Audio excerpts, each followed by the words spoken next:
Hello and welcome to this video. In this video we are going to see how to get a free Metabase demo instance from techlattice.net. For that, go to techlattice.net and navigate to Access Free Demo tab. Here, you can see a form asking for your details. Enter your first name and last name. Enter valid email ID, as the instance access details will be sent to provided email address. Select the Metabase Data Visualization and BI platform from the product dropdown.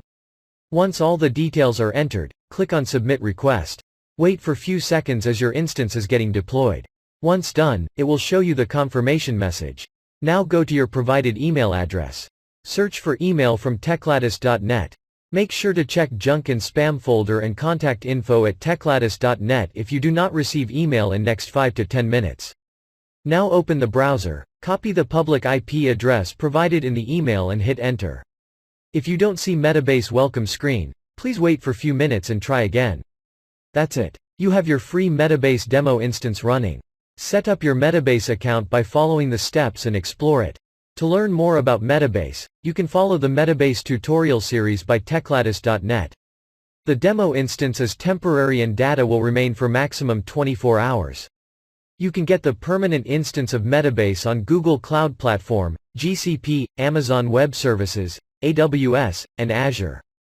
You can go to the respective cloud platforms marketplace and search for Metabase Data Visualization and BI Platform by techlattice.net. Or, you can access it from techlattice.net website. Just go to the techlattice.net, click on Products and Support tab, and select Metabase Data Visualization and BI Platform. Here you can see the product overview and other details. You can see the product links for GCP, AWS and Azure. From here also you can go to your desired marketplace and deploy the solution.